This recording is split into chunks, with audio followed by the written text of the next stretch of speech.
I don't know whether we can make this podcast. Giles has been in a hell of a state ever since he heard we had a new guest. Come on, Mr. Sparrow, wake up. Come on, old fellow, wake up. Wake up now. Oi, what do you think you're doing? Leave him alone. Do you know what's wrong with him? Well, no, but... I do. Make some tea. Tea? Tea? He does drink tea. Probably. Off you go and make some. Use the best Something Who tea set, 4 Dalek mugs, and a TARDIS teapot. Oh, and a few chocolate bars. Rightio. I love chocolate bars. Come on, Mr. Sparrow. This is no way to behave when you've got visitors. We've come for tea. And chocolate. And chocolate. For a marathon, you mix the peanuts with the caramel. A Mars is bigger and heavier than the Milky Way. Here's the tea. It's too late. He's slipping away. Wait! Just a minute. What is it? That's astronomical nonsense. Mars isn't bigger than the Milky Way. Oh, Mr. Sparrow. Hang on. Who are you? What are you doing in the Something Who bunker? You were slipping away, Mr. Sparrow. You had sidekick shock.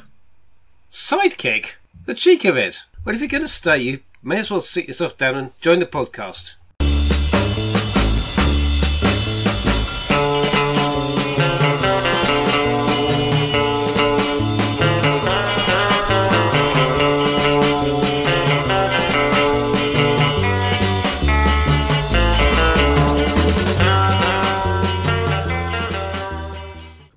That's the one. Welcome to the podcast where we take something old, a Doctor Who story from the original series, compare it with something new, one from the new series, and add something borrowed, the idea for the sketch to make Something Who. Hello, I'm Richard, and we're back with Something Who podcast episode 89, where this time we're looking at 2 stories in big houses with spooky goings on. We'll look at 4th Doctor story Image of the Fendahl from season 15, and after that we'll examine 11th Doctor outing Hyde from Series 7. And here with me to decide whether these stories bring to mind Bob homes or broken homes, we have a great lineup, starting with our resident storyteller and literary critic, Paul. Good evening, faithful listeners.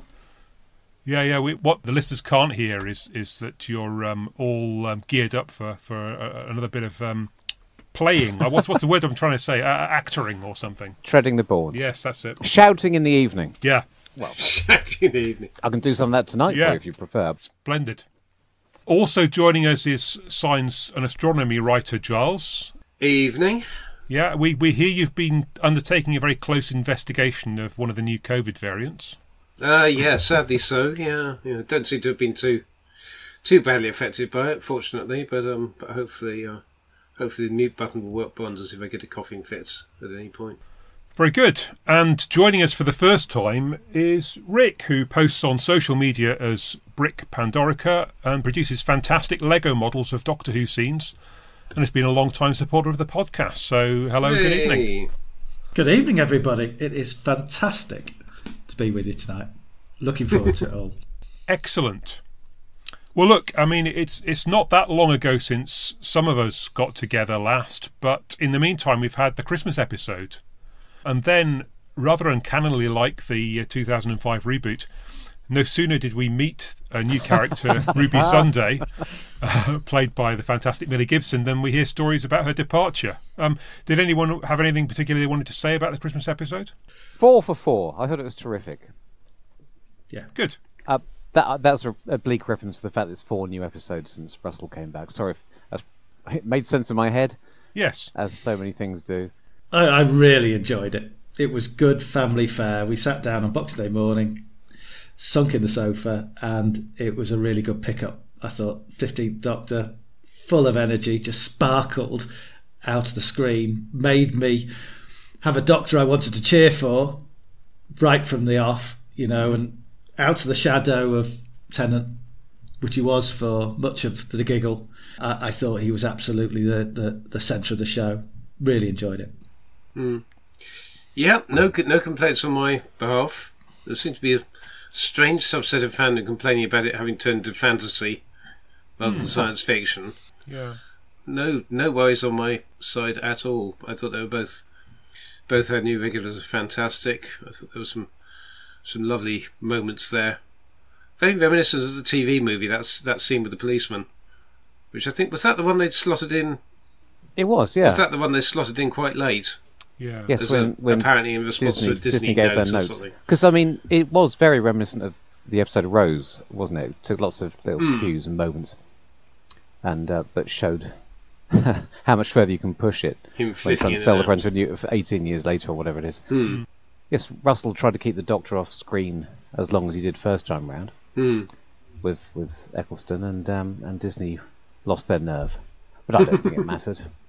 No, well, I thought that was a lovely little scene. Quite nice character establishment there. So even if he did it through empathy rather than McGann's curious habit of knowing the future lives of everyone in San Francisco in 1999. I even forgave the episode, the musical number, which I suspect for some fans as old as me was the one that was going to provoke. But it just was full of. I think Christmas episodes get a sense of latitude, certainly from myself when I'm watching it, and a musical number, the fantasy element with the goblins. I can forgive even the intelligent gloves. I can forgive on a Boxing Day morning. So it did nothing to take the shine off what was a spectacular episode. Yeah, I mean, for me, I guess it was so much fun a lot of the time that I wasn't too worried about anything else. I mean, the only thing I'd say that has slightly got my goat about the whole RTD reboot is this Mavity thing, and honestly, it's just the twin worlds of linguistics and science have kind of hit in my brain, and I find it slightly frustrating because, I mean, essentially there was a word for gravity already pre-Newton. I mean, if nothing else, it meant seriousness. But and of course, Newton didn't invent gravity. I mean, the ancients knew about it. It's just that he developed a way of expressing, I suppose, slightly more accurately how it all worked. So yeah, it's a little bit annoying. But again, if the payoff is good enough in a few stories' time, then I'll get the Grinch back inside. Yeah, I did wonder about that. I mean, at first I was willing to give it a pass and couldn't work out why everyone's. I know I was more bothered on a linguistic level than on a history of science level, because basically at the moment you've got Newton sitting under an apple tree and an apple falling on his head. You're in fantasy land anyway. Yeah. But I was more bothered by the linguistic thing than anything. And all these people started saying, well, it's going to be an arc, or like expecting there to be a payoff. And I was thinking, wasn't it just a stupid joke? And then, lo and behold, they appear to be running with it. So now maybe it's Bad Wolf. Maybe it's this season's Bad Wolf. We're going to meet Mavity in episode 8. Yeah. It's lovely that we can overthink these things, isn't it? I came away from the Star Beast thinking, how did they find so many houses in London in a row that hadn't converted their lofts? That was lucky. The only time I've ever seen that done before was in Coronation Street. There was a storyline in the 90s about all the... which was also oddly enough about people escaping from goblins. Strange. The things that recur. It wasn't. It was about Les Battersby spying on Ken Barlow or something. It was really... It's also in... Ken Barlow. Magician's Nephew, isn't it? The C.S. Lewis book. They go out into the lofts. Sliver. And they sort of interconnect. But anyway, we're getting very, very deep now. And perhaps we shouldn't be. Anita Dobson will be revealed as Auntie Mavity. Anyway, talking of Coronation Street in the 90s. Yeah. Images of Fendahl. Okay. Old Hopalong himself. Old Hopalong. Yeah. Hopalong Hinsliff, as they call him in the trade, I believe. Yeah. Yep. Okay, so Image of the Fendahl, written by Chris Boucher and directed by George Spenton Foster, which apparently was the last story that Bob Holmes commissioned before he disappeared off to do other things. So look, I mean, guess what?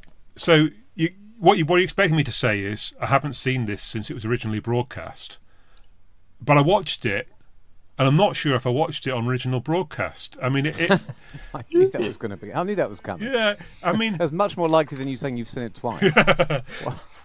look, I remember Horror of Fang Rock, and I definitely watched Invisible Enemy, and I've certainly watched Invasion of Time.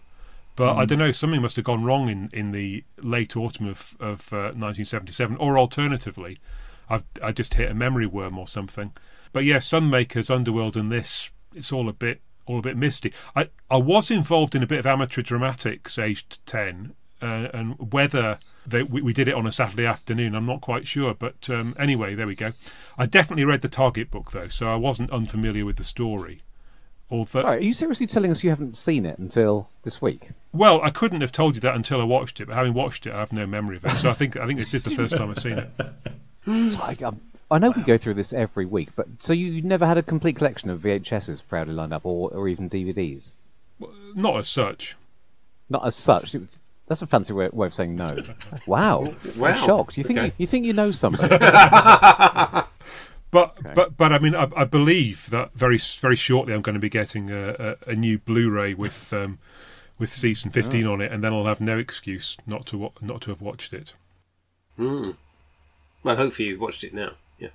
Well, I'm going to go next because you've given me a segue, which is that I know I watched this the first time round because, unlike certain stories that season which I don't have a strong memory of, I do have a vivid memory of this, and particularly the cliffhanger to episode 2, rather randomly. All right. But to explain that, I can tell you, I may have mentioned this before, I had a strange, ghastly fascination with skulls as a child. Not in real life, mostly the media. I was entranced by the titles of Scooby-Doo, which featured 2 skulls in quick succession, and this was the other skull that featured heavily in my childhood. Even though I only saw it once, so I remember that cliffhanger. Years later, when I read the book, I thought, oh, that's where it came from. I remember the Doctor offering the skull, the Jelly Baby. In my head, there wasn't that separation between the moment where he offers the Jelly Baby, does a bit of business, and then is drawn in to touch it. It's when he gives it the Jelly Baby that he gets taken over by its power. But I think it was the combination of the skull and seeing Doctor Who screaming in anguish that seared that into my, I gather, 6-year-old, just turned 6-year-old memory. So there you go. The rest of it, no, just that bit. It's a good age. I was delighted to discover that it has a context, that scene, and there is actually a story that goes with it. Well, I was just turned 7. I would have watched it live. I kind of agree with you, Richard, that it was one of those that stuck less in my mind than Fang Rock, Invisible Enemy. So when I guess I next watched it when I was around about 18, 19, it didn't quite have that pang of nostalgia that I got from other episodes from that season. And I've just periodically, watched it since keeps coming round, whether a DVD release or, watching through Classic Who with my son. You just get to it every 7 or 8 years or so. So probably have seen it 6 or 7 times, I reckon. Wow. Yeah. No, I'm another one that I don't have a memory of. I remember quite a bit of season 15, bits of Talons and bits of Horror of Fang Rock, and an awful lot of The Invisible Enemy. Strangely, I've got a gap for this one as well. But I remember the iconography of it from the novel. I definitely had the novel and devoured that novelisation. Now I'm trying to think, but I certainly remember the bit with the hiker being very well rendered by, I guess it was Terence novelised it, wasn't it? But, yes, it was. I remember that freaking me out, and it all worked very well as a novelisation. I can't remember when I'd have probably first saw it when it came out on VHS, whenever that would have been, 93 apparently. So around then. All I can say is you lot must have been made of stern stuff to sit through all that skull action and not remember it. Because we're all of a certain age, so there's no, I don't know, no excuse. So I guess, I mean, as I was watching it the other day, I mean, the thing that came to me immediately was it feels like a spiritual successor to Pyramids of Mars. I mean, it turns out that it's the same physical location. That I hadn't appreciated that until I looked in the notes afterwards. But I mean, I guess it feels like that. It feels like a slightly less accomplished production to me. But I mean, at the same time, there's an awful lot of nonsense in Pyramids of Mars that maybe I give a pass because it made such a huge impression on me as a boy, with all the mummies and everything. And of course, I'm watching this as a 56-year-old. It's kind of hard for it to come quite the same way. So I'm interested to hear what you have to say to see if maybe I'm being a bit harsh on it. I feel like its reputation might have diminished over the years. Once upon a time, the obvious thing people always said about it was part of that half of season 15 that felt Hinchcliffe-y, as opposed to the half that feels Graham Williamsy, even though they're all scattered. They're all sort of mixed up in the final analysis, the scary ones, the gothic ones, and the comedy ones. So that's what people used to say, and now I feel like nobody seems all that keen on it all of a sudden. But to take the middle ground, I'm very fond of it because I have such fond memories of it from back in the day. But it isn't quite there, is it? But on the other hand, it's not trying to do quite the same thing as the typical Hinchcliffe Gothic horror, no. Because it is doing the thing that it's going to be first to say it. It's not just Doctor Who haunted house or Doctor Who scary thing in an old house. It's quite a mess. So it's the third time that Chris Boucher has ripped off something quite specific, which enables him to create three very distinct stories and makes him look like a bit of a genius. But because he only writes those three, we never get to see what he would have done when he ran out of ideas. I think you have to wait till he starts writing books 20 years later for that, and they're all sequels to Rebels of Death, aren't they? Bit unkind, but So I'm going to reveal my ignorance here and say, what's the Face of Evil rip-off? oh, I was hoping you wouldn't ask me that. Am I going to put you on the spot now? I lied about that just so that I could say something glib. Yeah. Sorry, you caught me out. Oh, sorry, no, not intentionally. Yeah, it's interesting because, again, I'd agree, it doesn't have quite the reputation. It's funny because it's trying to do the Gothic thing, and it's doing a lot of what Hinchcliffe and Holmes era stuff does, but does it lose a certain something? I guess because it's set in the present day and it's closer to like Seeds of Doom and things like that, so it's got that slightly 70s drama, 70s hard-bitten, 70s genre thing going on with the scientists. So we only ever see that bubble of the team that are there, so it doesn't lend itself to flowery period flourishes of dialogue and things like that in the same way as Horror of Fang Rock Talons and a lot of and things like Pyramids. I guess we're all steeped in the genre, and everyone here is acting that bit more mundanely, because it's what we're more what we're used to in general. I mean, okay, they're going down it's riffing on Mad Professors and things like that, obviously, but it feels slightly different because it's not a period piece. It's become a period piece by default. But I've got a lot of time for it. I kind of kept thinking, is this the one where Chris Boucher's gift for Boucher? Hope you had that debate already. No idea. No, everyone's shrugging. Okay. It'll always be Boucher to me. I always thought, is this the one with his sort of gift for dialogue and the sparky one-liner lets him down, but it doesn't really. It's just all set in a slightly different register. Rick, any opening thoughts? I thought a bit about how 7-year-old me would have viewed this as a veteran of 3 or 4 years of Doctor Who by then. And it's absolutely there, the parallels to Pyramids and Seeds. It's a scientist getting hold of something alien, absolutely beyond their capabilities to deal with it. Something terrible is going to happen, and by and large, something burns down at the end. So I would have been bouncing on my sofa when it opens up with a skull, some random rambler getting his in the forest, and a group of scientists so dysfunctional it was only going to end badly. The excitement for me must have been unbearable. And to an extent I still get that thrill off it today, and I think it's that blend of very classic Doctor Who elements, signposting that it's all just going to fall apart and go off the rails. It makes it a tremendously exciting watch for me from the start, and that whole first episode, which is relatively Doctor Light, is carried by these fabulously dysfunctional characters, and the characterization, I don't find I can buy into some of the characters in Seeds of Doom and some of the characters in Pyramids of Mars quite as much as I can to picking my villains and heroes out of this cast of characters in Image of Fendahl. Yeah, Excellent. I mean, it is quite a large cast, isn't it? And you've got Eventually, yeah. I mean, you've got what's his face from Day of the Daleks, who has quite a small role to start off with, and then suddenly he gets his sort of starring option to later in the story. Yeah, I mean, it sort of feels like there's too many to start off with, but I guess they've all got a specific function. Because it derails you into it, spoilers, but it sort of gets you into thinking Fendelman's got to be with a name like that, and he's going to be the big bad, whereas he's as much of a tool as of the scheme. He's a sucker in it as much as anyone. Yeah, that's an odd twist, isn't it?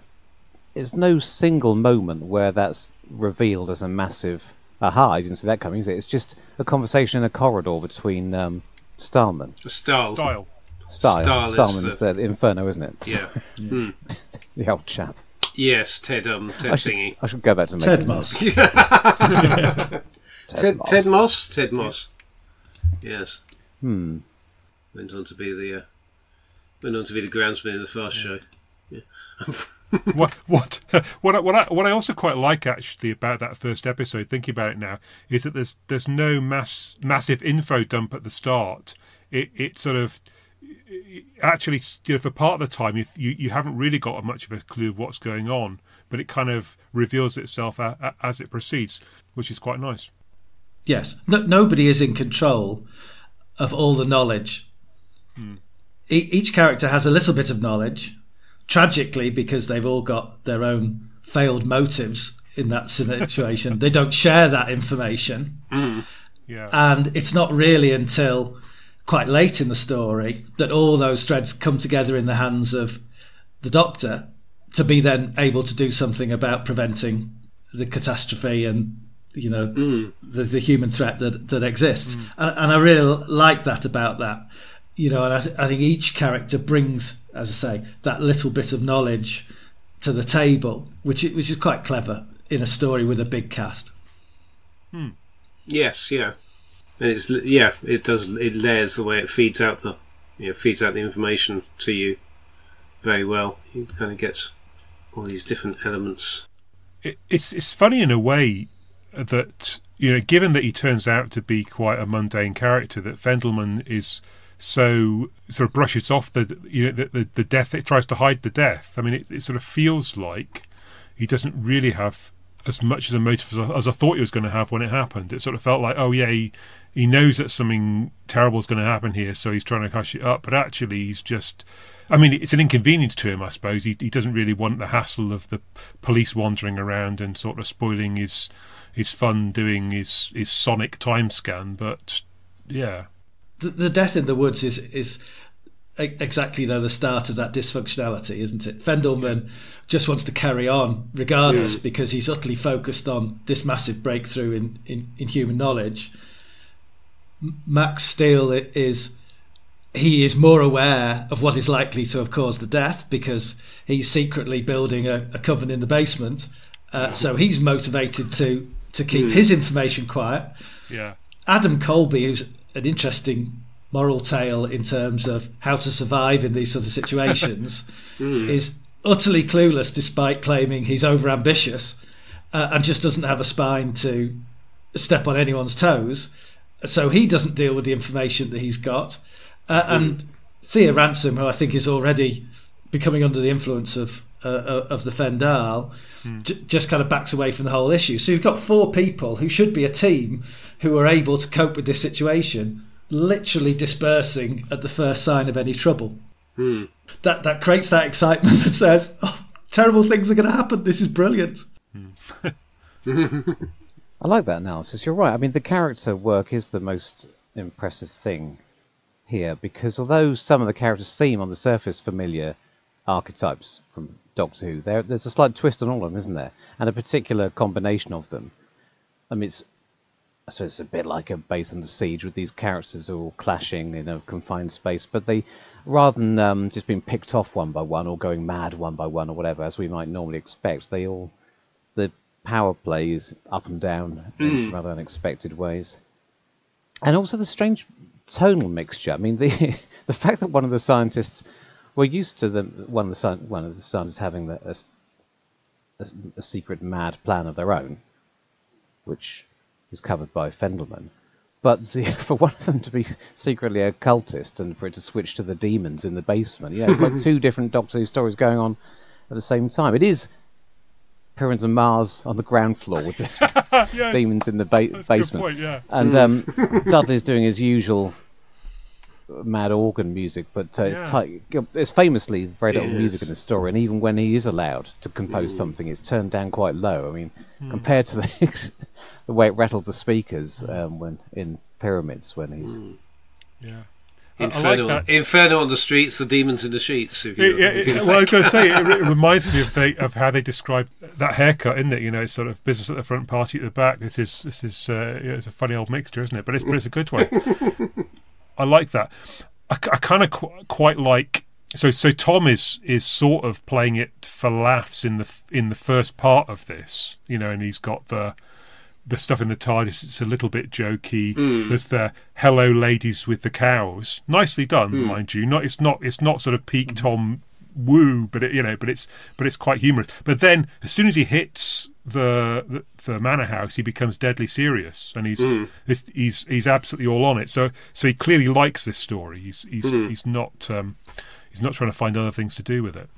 I think it's in that sense it's got the edge on in that particular way on Pyramids, and it's got that tonal shift. Whereas with Pyramids, it starts with the Doctor's got a gob on from the very start. From the very start, and okay, we get a little bit of a laugh out of Sarah taking the piss out of him for it, but I find it more interesting when he switches like that. But the other thing I find interesting about this adventure versus Pyramids and Seeds, as we're using them as comparisons, is the strength of female characters in the story. So we've got one, thank God. Indeed, a few actually, yeah. Indeed. So there's not really anyone in Pyramids or Seeds, or frankly, Mask of Mandragora, which has that kind of cult in the basement type storyline. So we've got Leela, who's really powerful, duffs up Ted Moss at the first opportunity. Yeah. Scares the living daylights out of Tyler. We've got Tyler's mother, who probably is the only one who has a real sense of the scale of what's going on in terms of the threat, is already providing these little salt men to protect people from what she knows is coming. Got Thea, who in some respects is a weak character that she gets put up for sacrifice, but she becomes the high priestess of which all the Fendahls' power is channeling through. So you've got three there, the three female characters all playing a powerful role in an episode in a Doctor Who story where I'm not used to, at the age of 7, seeing anything but white men. Well, not after 3 years of the Holmes. No, it's not entirely clear who's at fault there, but unfortunately we can't entirely say that isn't Bob Holmes, can we? Because even outside the Hinchcliffe era, I meant to say Hinchcliffe just now, not Holmes. Even outside that era, he's a bit touch and go on female characters. Whereas Chris Boucher is clearly very forward thinking. I say forward thinking. Some people got it right in the 60s. It was the 70s that where that suffered. Until I want to talk a bit about the pacing. I don't know if I've got anything very intelligent to say. I don't want to overplay this idea that it's not popular. I've just looked up the latest poll, and the 60th anniversary poll in DWM. It comes halfway down the Tom Baker, the Fourth Doctor rankings, which is pretty good, isn't it? I've heard people complain about the Doctor not being in the first episode very much, as if that's a flaw, and I was possibly wondering if that was something carried through. People think that is oddly paced, and I wasn't that bothered after the first episode. The Doctor had still only just arrived at the gates, because it's hardly unprecedented for Who. But then, as episode 2 went on, it seemed to me that becoming a bit more obvious the Doctor's being sidelined, because as soon as he makes it into the house, meets the main characters, gets involved in the main plot, he's locked up.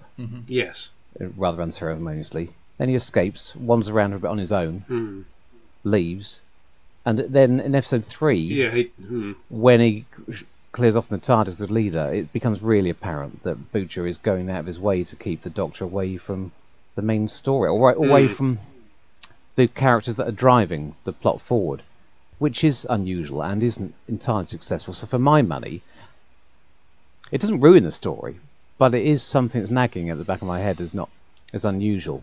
I wonder if that's why Tom Baker didn't like it. I mean, it can't be the dialogue, but famously this was the one which he threw the script across the room, wasn't it? Was it? And caused Chris Boucher to fantasise about him. Oh, right, yes. And being eaten by dogs or something, whatever it was he was hoping would, whatever fate he was hoping would befall him. The production notes implied that was because the cast went out and got pissed before the read-through. Which sounds very plausible. Which Chris Boucher wasn't invited and came in to find them tearing his... Oh, they all were? Yeah, okay. Apparently. How odd. You'd think they'd have... Well, I'm not sure what anyone would have to complain about. No.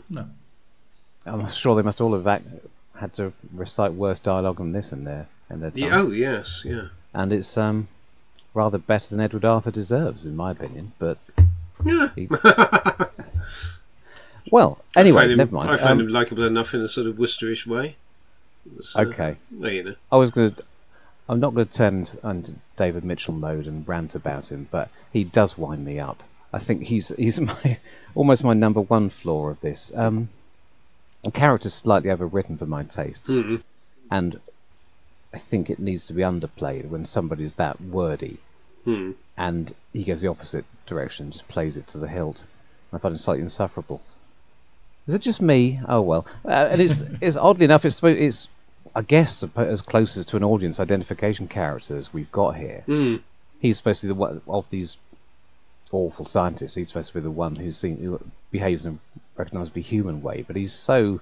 I realised I was mistaking him for Ian Ogilvy off The Saints. Oh, yes. For a bit. There's a bit of a resemblance there, isn't there? And then I realised it definitely wasn't him. Oh, good. Yeah, no, it wasn't. Yeah. So, let me get this. So, is Colby meant to be the archaeologist of the four? He is the one who's good at jigsaws. So he gets lots of bits of skull, and ta-da! So he's put it together. And Right, apparently, according to Fendahl, therefore is in line, if he keeps his nose clean, for a Nobel Prize. Yes, yeah.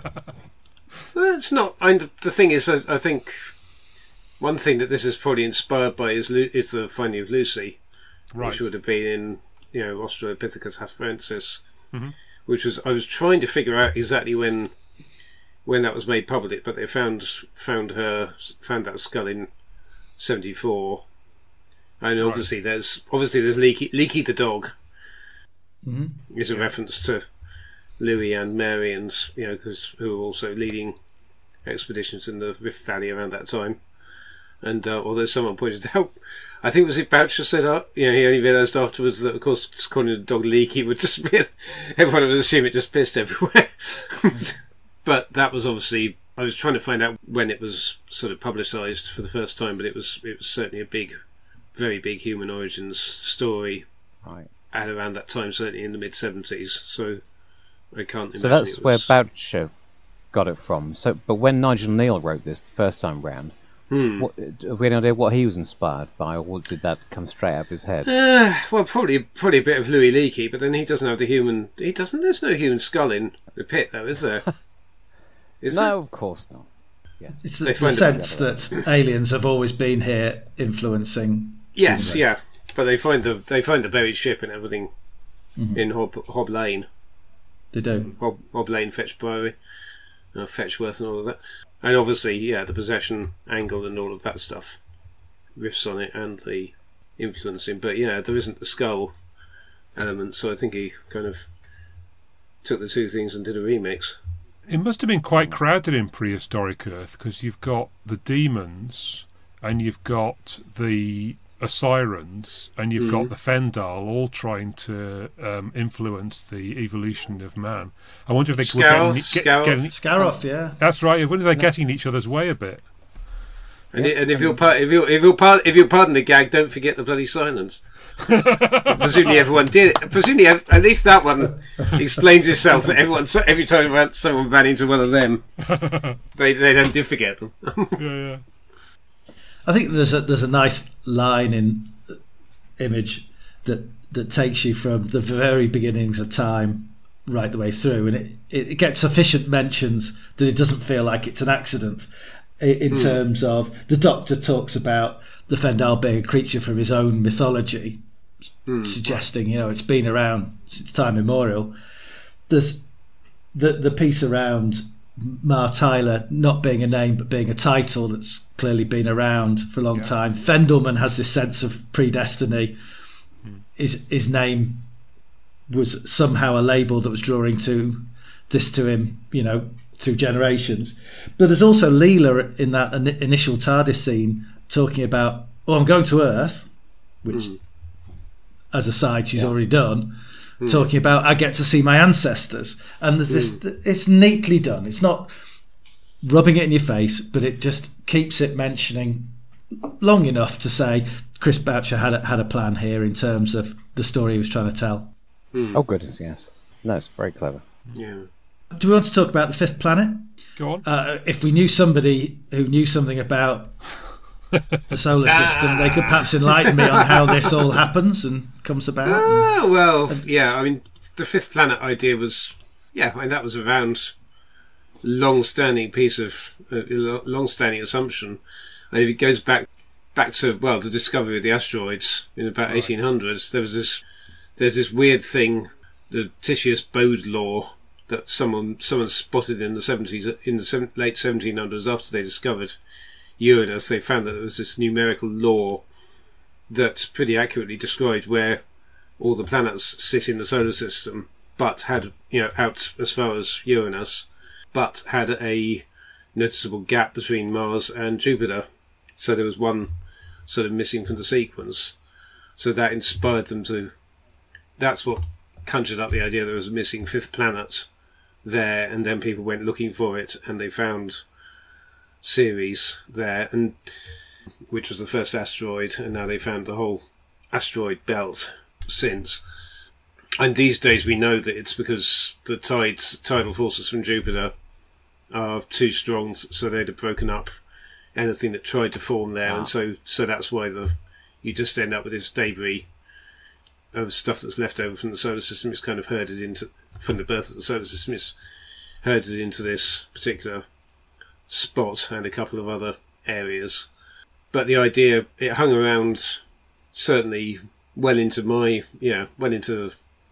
it was still in popular science books in the early 70s that I was reading. My big boy's book of space would have said that, Yeah, that it was a planet that had broken up rather than one that had never formed. And it was only really when they got a handle on how much mass there was and that there really wasn't enough there that the idea kind of died a death. But then you've still got jokers like von Daniken and Velikovsky, who did his Worlds in Collision thing. That was big in the 70s, the 60s and 70s as well, that were promoting all sorts of planetary pinball at around that time. Giles?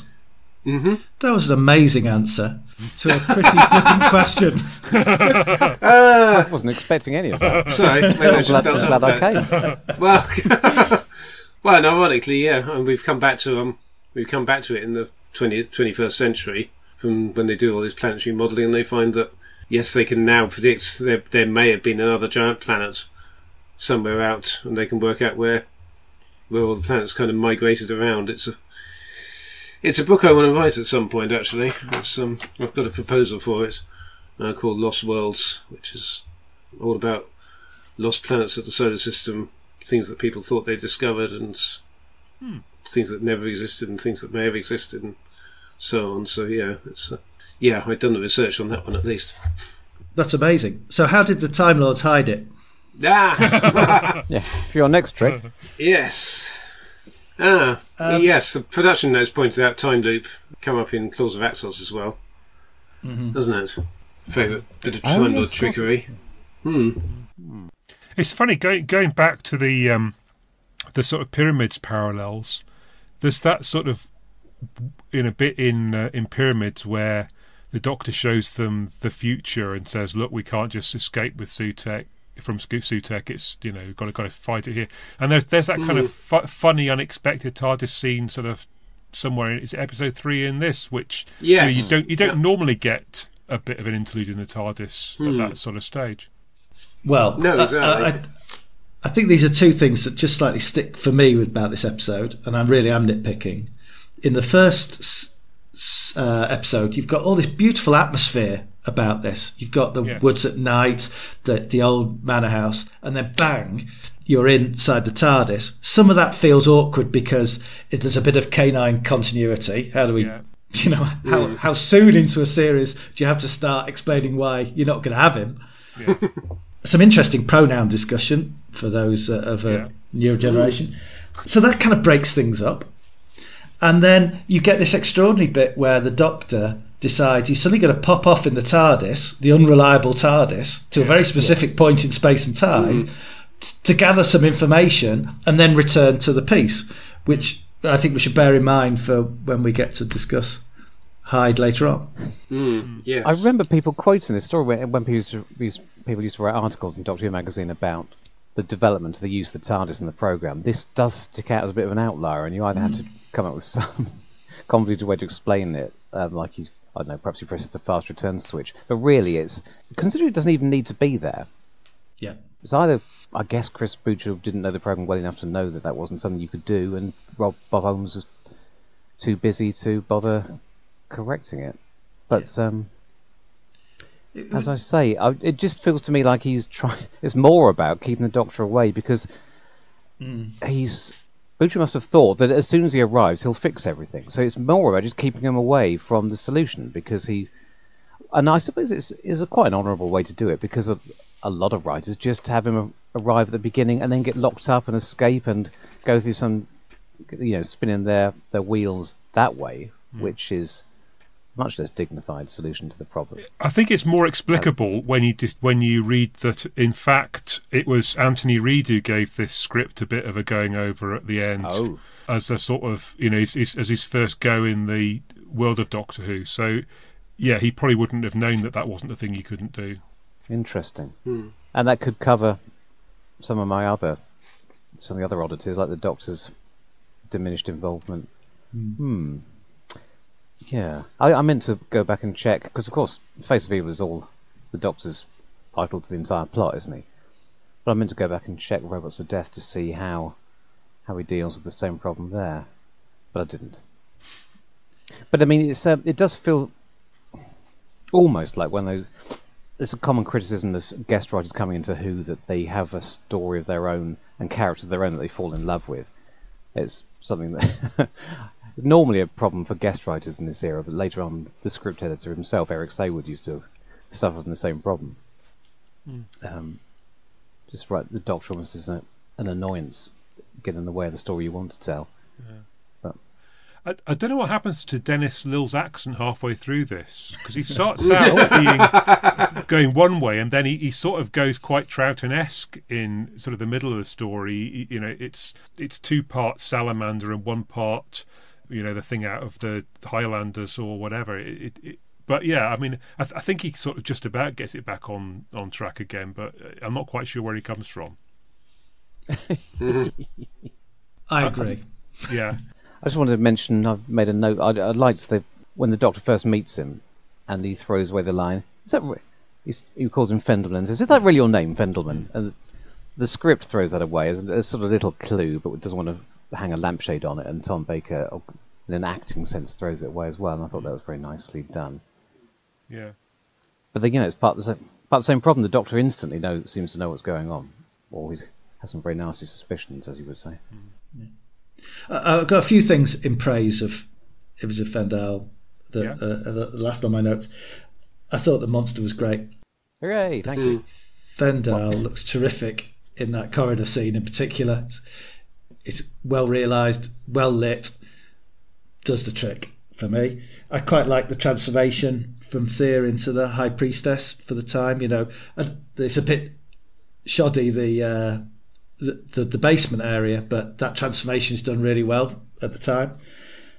I always like when Doctor Who around that time played like kids did in the playground, because it just was that connection with you as a child. So that whole thing about not being able to move your feet when you were terrified by the Fendahl, I liked the hiding under the kitchen table and the hugely entertaining assault throwing that Leela and the Doctor do. I mean, Leela is a warrior of the 17 and of Gallifrey, but she can't throw salt for love nor money, and neither can Tom Baker. And it's just brilliant. Yeah, I took out a couple of cameras.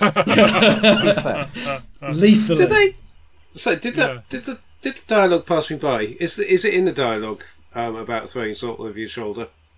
Yes, he does mention that. He does mention it, yeah. Because I know it must have picked it they've up from already the book. been doing. It's stuck with me. Well, it's For part of a long life, section where the basically. Doctor keeps making suggestions for, and then undercutting them by saying, "Oh, of course, it could just be a coincidence."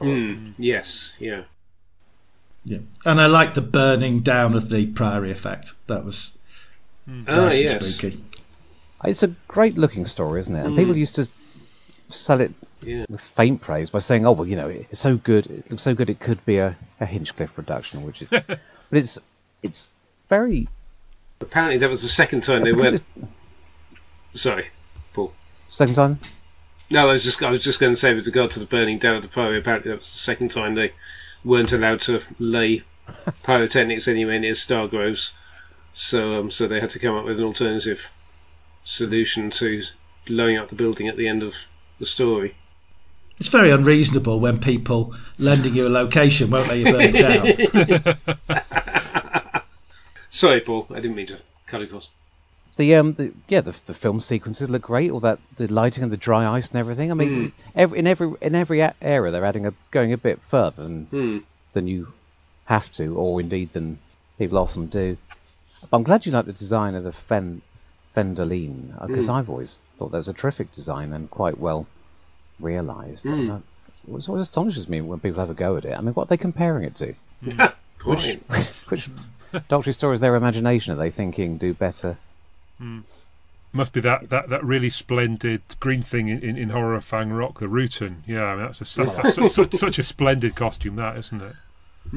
You needed to be 6 for this. Yeah, absolutely. I was terrified by not terrified by the Rutan, but terrified by its powers. You shouldn't get too close to it. Yeah. I don't think they needed to make it CGI and give it tentacles and things. No, that's true. And I now want a toy Fendahl, but I discovered that they released one a few years ago and it costs about £100 on eBay, so I'll just have to carry on dreaming. You can knit one, maybe. You can edit this out because it's very visual, but for your eyes only, in an attempt to publicise this for whenever it comes out. Splendid. So that will accompany Richard whenever you're ready to release this. Splendid. Yeah, that's marvellous.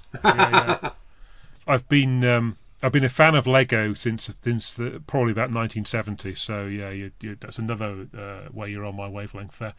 Fair enough. Well, you say you're a fan. You haven't actually built any of the sets since transmission. There is that. Yeah.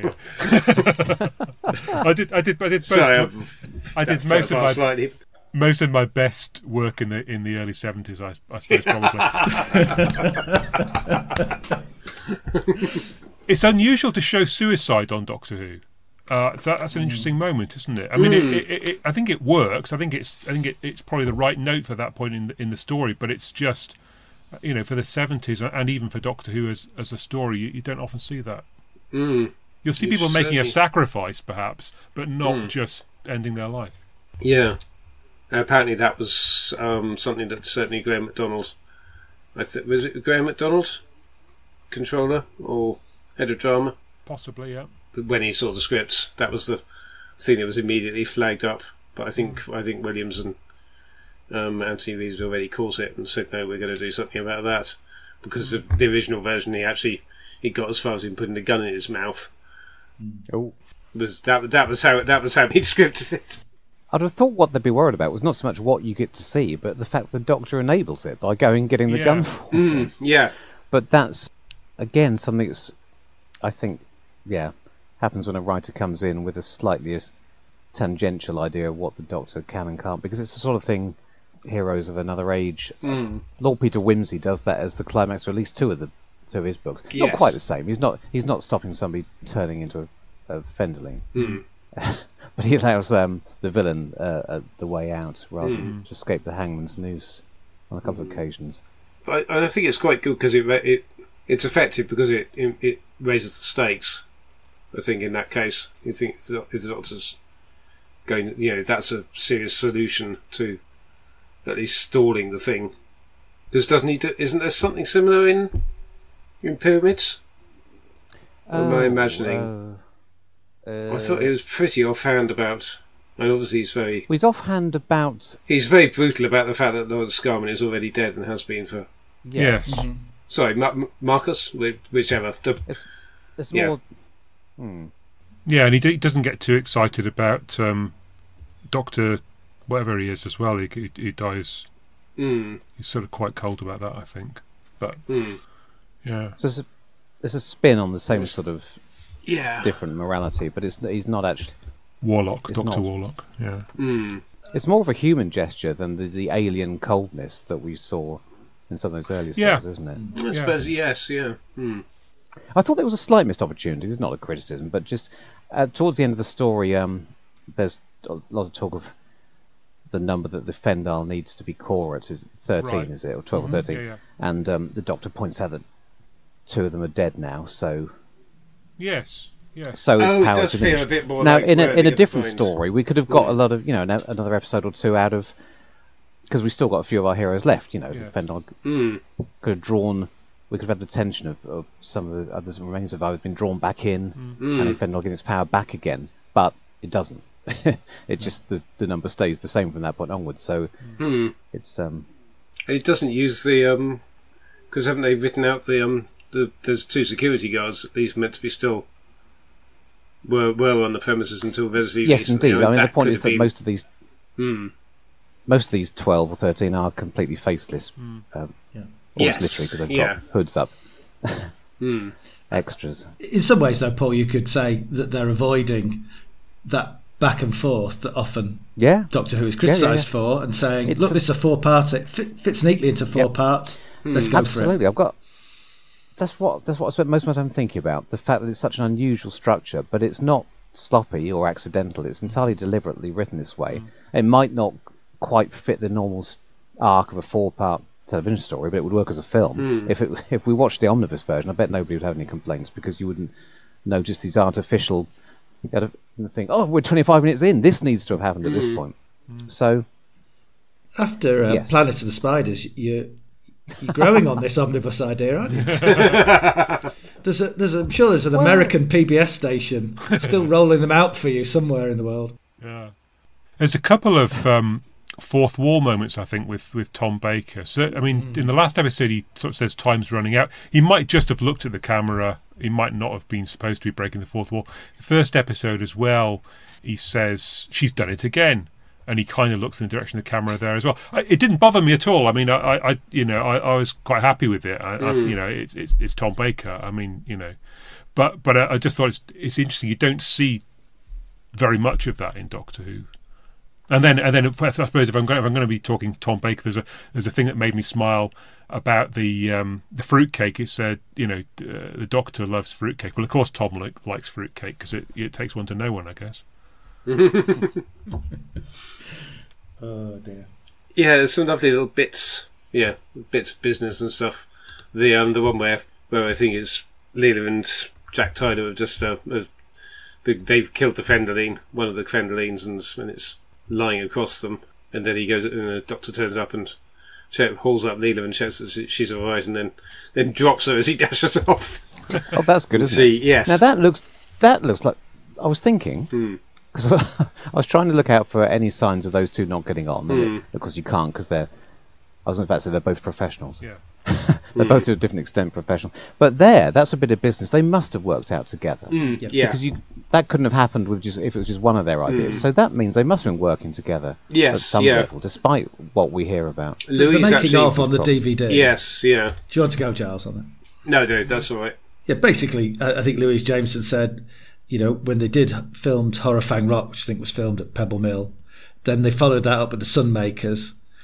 She said by the time they got to this, it was pretty convivial. And I think that shows in some of that playing, the scene where he pulls, she actually saves the Doctor at the start of part 3 from the skull.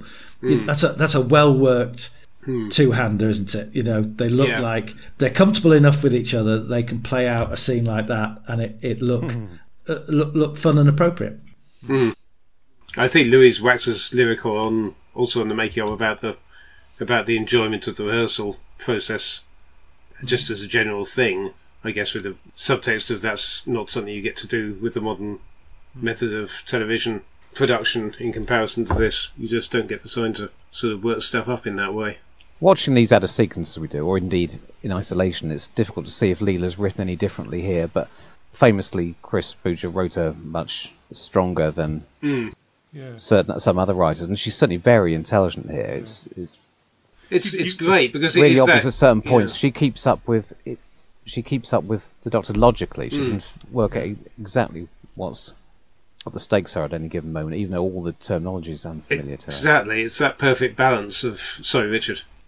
Well, I was just going to say there's a slight visual dissonance, right? So you've got she looks like she's off a 1970s fashion calendar suit in a because this new Top of the Pops album cover. Yeah, I mean this new outfit is kind of just a bit weird, and she's also got her hair up unusually. So that's kind of looking But at the same time, she's still behaving very much like Leela, and she's still very much in command of the whole situation. She's the person you feel quite safe about. She sort of feels like going round a haunted house.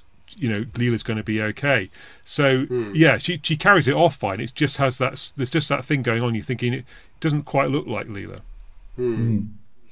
I think the strength of Leela's character in this is, in the face of evil, that's the ultimate savages versus scientists piece.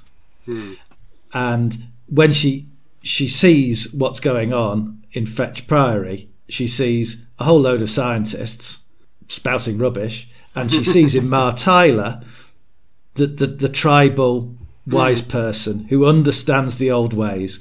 Yeah. So by aligning herself with Ma Tyler, she's on really safe, familiar ground. She's able to act as she naturally would, and it lends her to do things like, her explanation for rescuing the Doctor and knowing he was in trouble was, I had a feeling about it and I followed my feelings.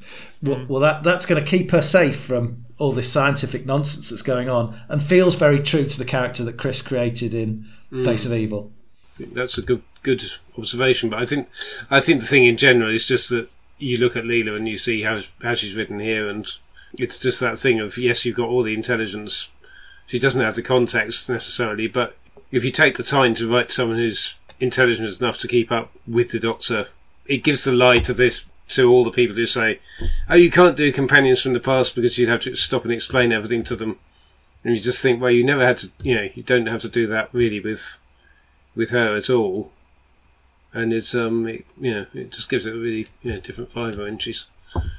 Yeah. I think she's the best example of that.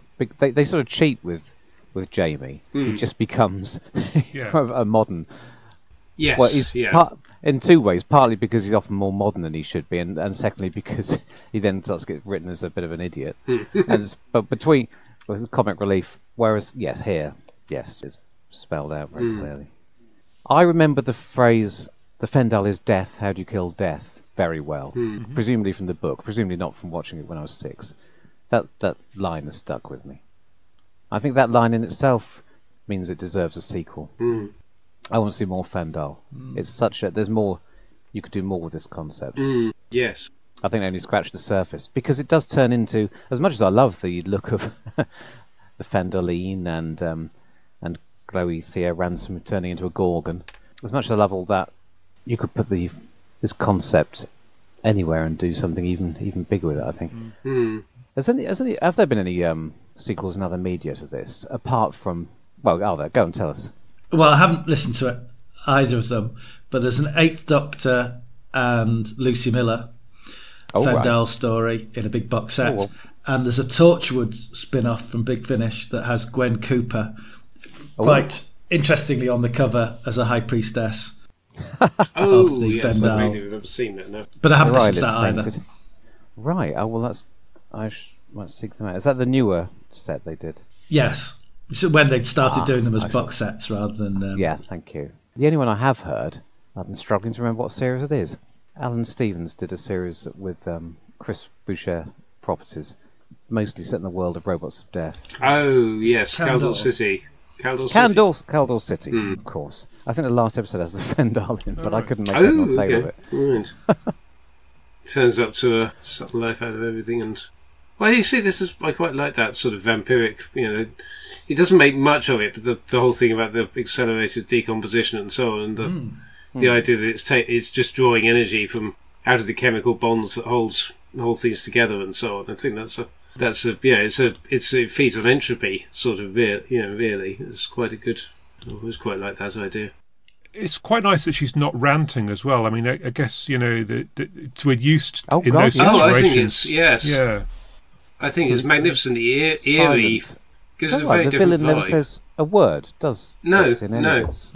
Because I think that's the nice, and I guess that's the reason for a lot of the plot construction and so on is because you've got to keep all the pieces in place, and you've got to, when you unleash this thing, I notice she doesn't get transformed until a little bit of the way into episode 4, and episode 4 is also pretty short. I think it only runs to 20 minutes, so you've only got a very limited time with this thing unleashed, really, because it's just like all hell breaks loose, but it's very eerily done, and you just have to hold off and get all the pieces in place to just then do that in the last episode. Yeah, it could have got very repetitive, but the director manages to shoot from loads of different angles and different lighting conditions. And, And it's all really this about is probably Go on. Paul. Sorry, Giles. no, I'll belt up. Giles. I want to know what you're going to say. No, I was just going to say it's all really about the motivations until you because it's an implacable force of nature. Really, it's not something that there isn't any reasoning with, or you're not going to get any mileage out of that anyway. If you have that sort of monstrous, elemental, Lovecraftian kind of creature, Yeah. so all the running you have to make, all the interesting dialogue and so on, is going to come for that first 3 episodes of moving the pieces into place and all the different motivations towards setting it up that ends up with it being unleashed and everyone realises they've bitten off more than they can chew. This is probably just me, but every time I realise this time that every time I watch this, I expect Thea to get away with it, to come back. I expect her to. I have this memory that she somehow implausibly gets released and turns back to normal again at the end and escapes with everyone, because I guess that's what happens in other stories like this. And the fact that she doesn't makes her an incredibly tragic character, because she's, from the first moment we see her, she's starting to become affected by, isn't she? We barely ever see her at her best. It's just you see at the beginning of a downward spiral, and then 4 episodes of torture and tragedy, and then death. She is played very tragically and really well. And there's a couple of points I think in the story that really bring that home to me. One is she goes looking for the doctor. She actually has a self-awareness to know I'm in real deep trouble here. Here is somebody who is different and knowledgeable, can save me. Goes to the room he's supposed to be locked in, isn't there, and everything starts to unravel for her after that point. And the other point was she has a line, I can't remember it verbatim, but where she says, I think it was me planning this all along. And it feeds back into that kind of predestiny, already affected by the Fendahl kind of medium for the Fendahl type approach. Makes her a really tragic character. And like you say, she doesn't even get, the general dressing up for the ritual type routine. Max Style, think he's going to become a god, just dumps her in her work clothes on the floor and starts the ceremony. And in every way, she really suffers, and that, sadly makes Image of Fendahl far more watchable. One little plot point related to that. Just while I'm thinking about it, I noticed with regard to the Doctor escaping from where he's been locked up, and the door suddenly opens, and the production note said, "Oh, this accidentally looks as if he's been deliberately let out by someone," and they therefore implied that wasn't the intention. I mean, how did you read that scene? Do you read that as him having been let out, or? I think you might be supposed to think at the first that it was a particular person, and then later on, assuming you ever go back to it in your mind, you think that it was something supernatural.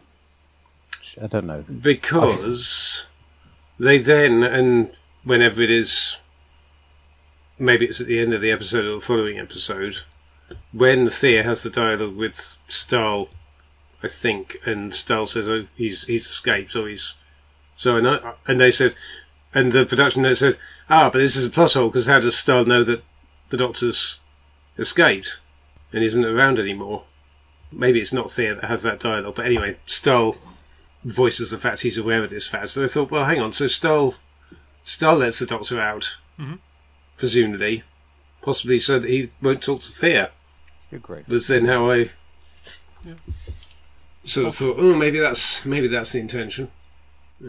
Because it's Fendelman who sticks him in there in the first place, because he doesn't want him mucking about with getting in the way of the thing. Yeah. Yeah. Okay. I think the only character that would have motive for wanting the Doctor out would be Thea, and by virtue of the fact she goes to look for him, it won't have been her. Yes. Yeah, this is true. Maybe I need to rewatch those first couple of episodes and review it. If only it was coming out on Blu-ray soon. Did we trample on a moment of gold from you, Paul, there a little while ago, or? As if. No, I'm going to keep my mouth shut from now on. I thought, Paul, you were about to say that this story had gone up in your estimation a lot. I was. Well, it has, and it has as a result of this discussion. So I'm glad I didn't go to bed. I'm glad I stayed up and chatted to you lot. No, I didn't. It didn't need a lot because, as I say, I've been torturing myself all afternoon since I watched it, and wondering what it is, whether the fact that it feels unusual. Is it unusual for Doctor Who in itself, or is it unusual because it's trying to be something else and not quite getting it right? As people assume it's trying to be Pyramids of Mars and failing. But I think you've successfully convinced me. What I wanted to believe in the first place is that it's doing its own thing and succeeding at it. So here's to Image of the Fendahl. I'm intrigued. There's a moment sort of fairly early on in the story where that kind of classic 1970s, 60s, 70s trope that they want to call out, but the line's being cut, and so that's the end of that. It just made me wonder, what do you do now when you're writing a story? I mean, do you have to take an axe to the local mobile phone mast or something, or maybe it's just not a thing in modern drama? But it's just such a classic from the base under siege era that put a Faraday cell around the house. I don't know. Nick everyone's mobiles. Well, I think in Doctor Who terms, you have a mobile sometimes, and you don't have a mobile other times, and it's a huge writer's plot contrivance. Is how you deal with it, Richard. Yes, well, in horror movies, the standard trope is there's no signal wherever they are. You pull your phone out, show it to the camera, exactly, there's no bars, and you say, "There's no mobile signals down." Yeah. And everyone goes, "Oh yeah, I've had that. It's really annoying." Isn't it? Excellent. I'm glad to know that there's a way around it. One final thought is, I think the general I think the general viewing public was with us because they gave episode 2 of Fendahl had an audience appreciation score of 75%, which was a record high for the series at that time. That was in the days when the high 70s was pretty near impossible to achieve. So Good heavens. Yeah, it got decent viewing figures, didn't it? It was sort of in the sort of 7, 8, 9 million sort of region, which I mean, yeah, people would kill for these days. What about George Benton Foster then? I mean, he does there's a couple of decent stories. There's this and there's Ribos, whatever it is, Operation. They both seem pretty good. And then that's him it as well. Another very atmospheric, good-looking story. I was watching that only a couple of weeks ago. And I just noticed, because I know that Scott Fredericks, the other thing he's famous for among our sort of people is his one-off character in Blake 7. Right. And it was George Benton Foster who brought him into Blake 7. Okay. In the episode Weapon. Well, maybe that's it. Maybe he got moved on to Blake 7 and you know, couldn't be bothered with the likes of Doctor Who after that. Who knows? Well, it's a bit of a Blake 7 exodus, isn't it? Chris Boucher. Yeah. You know, it's his last story because of Blake 7. And, you know, what a great hat trick of stories he left behind. Oh, yeah. Yes, George Benton Foster directed 4 episodes in the second series of Blake 7, so he was busy in 1979. Right. Okay. Explains much then. Got anything else you wanted to say about this one? Not hugely. The only other offhand remark was that, again, from the on the production notes, it mentioned that apparently this was misreported that this story was going to be called The Island of Fendahl, according to the DWAS in 1977, because Gordon Blows misheard something down the phone, and it's a wonder to me that no one in Big Finish or somewhere has made a story called The Island of Fendahl just as a big in joke. I mean, I was a member of DWAS, about 1982, 83, something like that. The amount of dross that had turned up in Celestial Toy Room. I mean, it's exactly the same stuff that appears online now, but it certainly wasn't, you know, an organ that you could entirely trust. No comment. Okay, well, look, if we've reached our the end of that, we maybe have a quick. I mean, gosh, time has moved on there, hasn't it? If we maybe have a couple of minutes to get a cup of tea, and then we'll knock off Hyde thereafter. Okay. Right. Cheers. Super.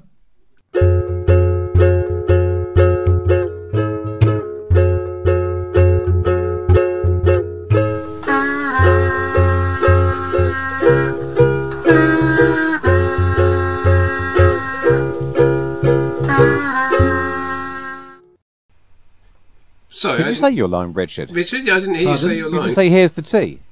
Oh, I missed it. Oh, I tell you what's gone wrong.